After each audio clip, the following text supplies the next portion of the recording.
Hi, everybody. We are the Good Doctors of Abbey Research. I'm Dr. Kristen. I'm Dr. Erin. And you are very, very welcome to our YouTube channel. If we haven't met before, we are two doctors, PhDs technically, of social science who believe deeply that we can all be better versions of humans if we understood each other a little bit better, and that the way that that happens is through stories and relationships. And some of the best ways to encounter stories these days is popular culture. We analyze both popped and lived culture to help us all live more inclusively empathetic lives. We have done this through conversations about why flags matter to people so much, to how to deal with conflict in your workplace or organization, to blow-by-blow episode recaps of The Handmaid's Tale, The Crown, Unbelievable, and a whole lot of other streaming content. We love having conversations between the two of us. We do it all the time, except when we're sleeping, and even then we often wake up to messages from the other person.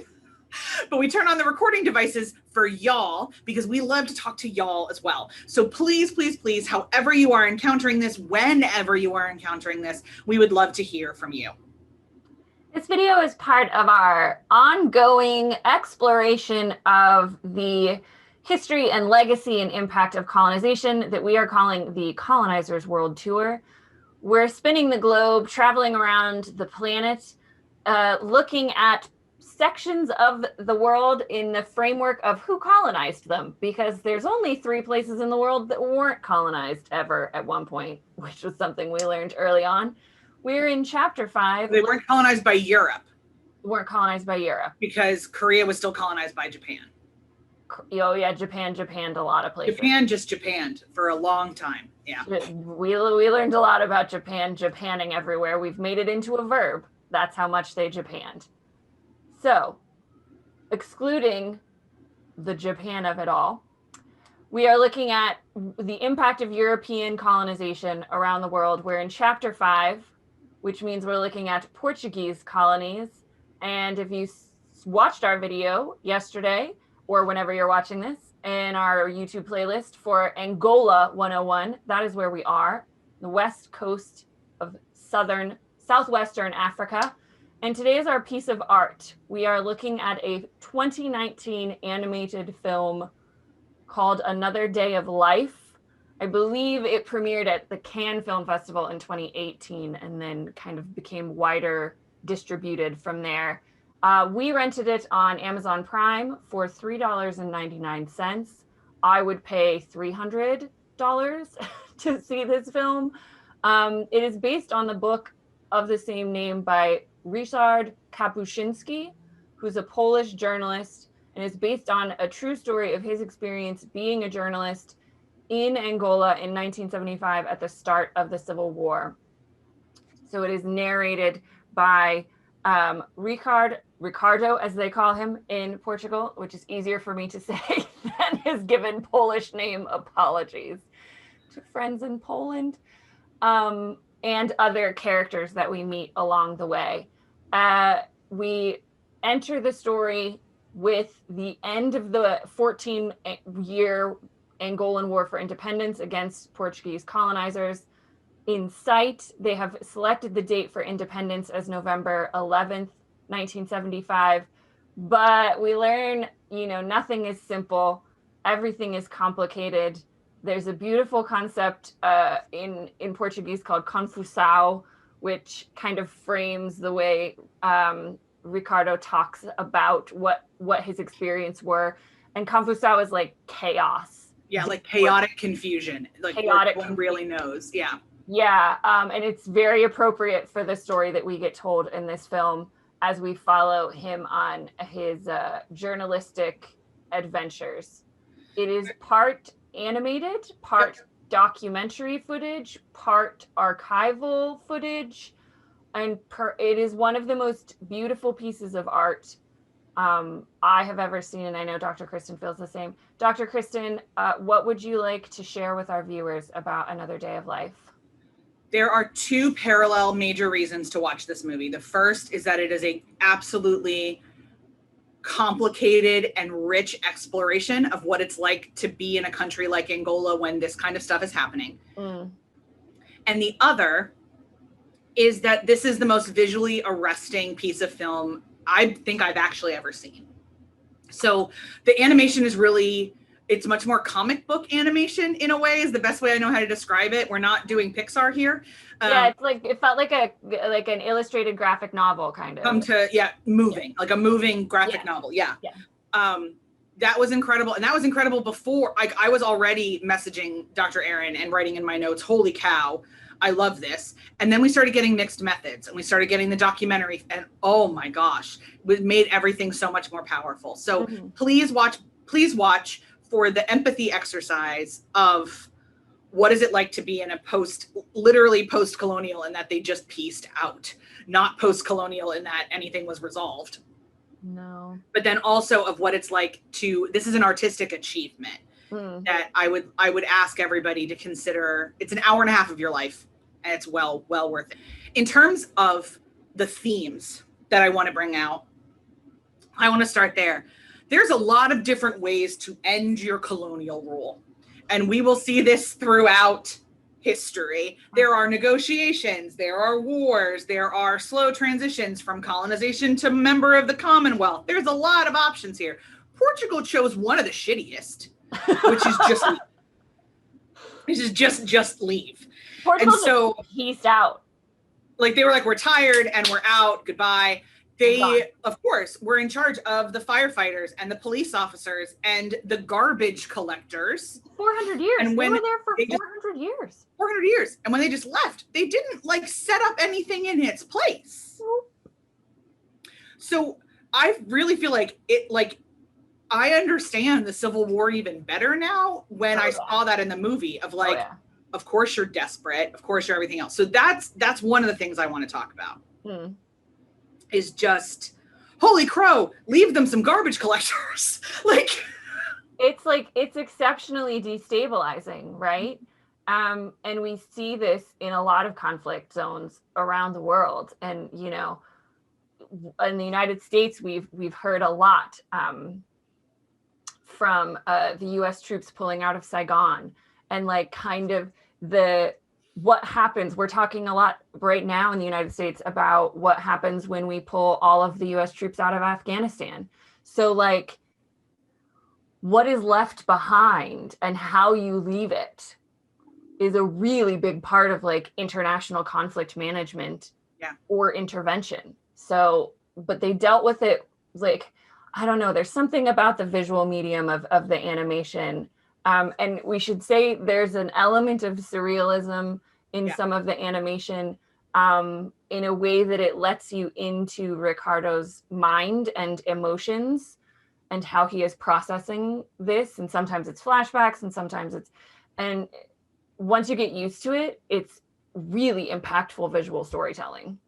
And the other thing I was thinking about a lot is that being an expat in a country is a very specific thing, and we all find each other all the time. Like that expat bar that they were in, I was like, oh, that's like my living room. Like, I know those conversations. I know those conversations where you are an insider outsider. Yeah. And I loved the amount of these people, I mean, Portuguese citizens that grew up in Angola are, in a way, and in terms of this conversation, just as Angolan as somebody who was born in Angola from Angolan parents. Like the messy transition of where is your mother from? Where are you from? Where are you actually an expat? I think Artur, in a way, would be an expat in Portugal. Like, I don't think he fits there. You know, like it's that messiness of when you've spent most of your life somewhere else. What does loving that else look like? Yeah. That was, and because we get the lens of Ricardo throughout this, it's, you know, it's told from his perspective because it's about his book. You really get a sense for that, and the tension of caring about a place that is not yours and feeling emotionally attached to it, and the tension of involving yourself in it. And I think that transitions into the theme that I found the most impactful from my perspective, which is this, you know, storyline throughout that Ricardo is not necessarily thinking about the impact that he is having as a journalist. And it's, we get this a lot, like from journalists. My duty is to be objective. I'm an objective observer. I'm here to record the facts. I'm here to tell people stories so that the world knows what's happening. And we get that a lot from Ricardo as he's transitioning through this. But we also get, and we don't find out until later in the movie, that it was a flashback. It's unclear if it's a flash forward or a flashback at times. He gets a question from one of his students at the university in Warsaw he was teaching at about the impact that he had in these places that he goes. And like, you change the circumstances by going there, by being there. And he was like, what are you talking about? No, I'm just writing things down. But by the end of the film, and it's not giving anything away, I don't think, to say this, Ricardo kind of understands that he has been changed by his time in Angola, but so has Angola. And that he leaves a mark wherever he goes, and he changes circumstances, and for good or bad, depending on his perspective and others.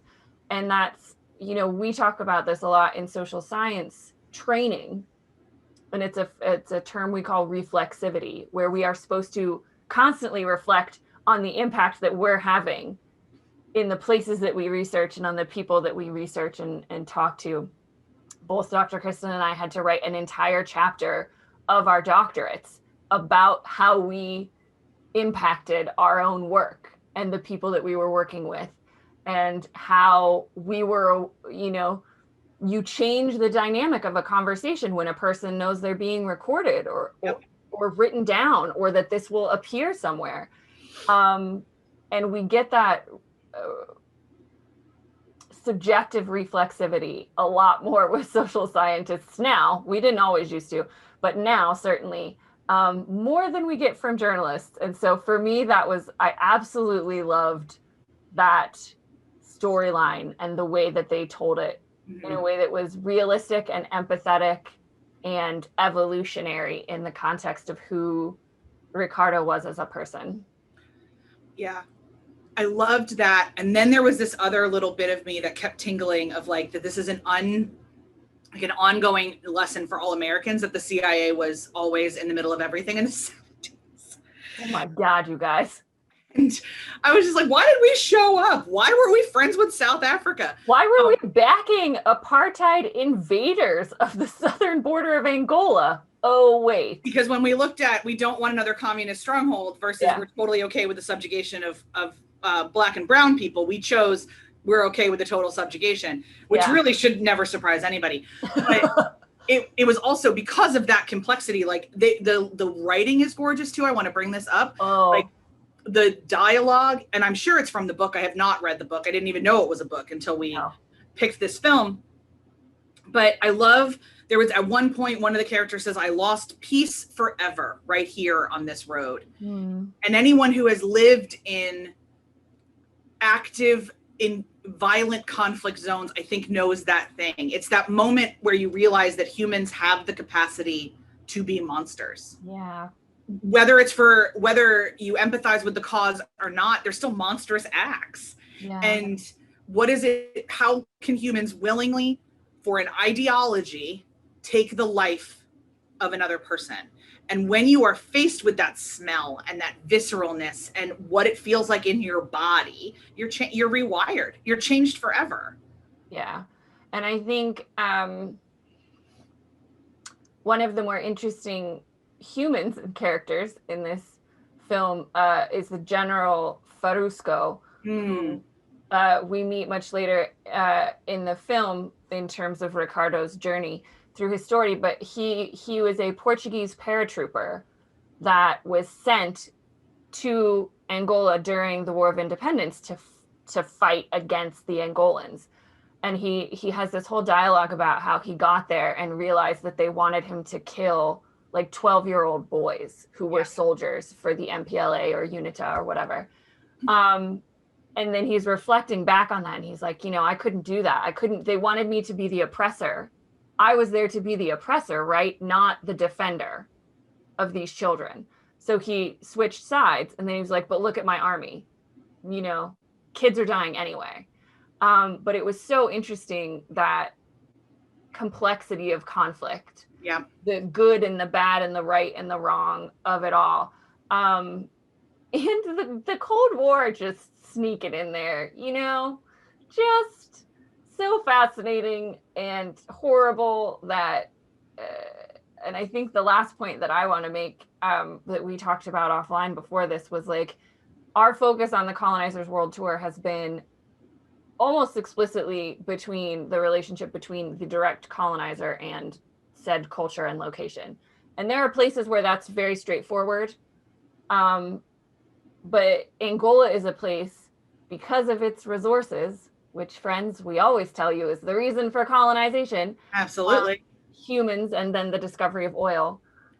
It's always been a pawn in the global politics of colonization. So yeah, Portugal left, they won the war for independence, but then in comes Russia, in comes the United States backed South Africa, and all of their colonizing tendencies, because of the resources that Angola had. And Ricardo has a great line where he says, forget about colonization and independence. This is Cold War now, and Cold War never ends.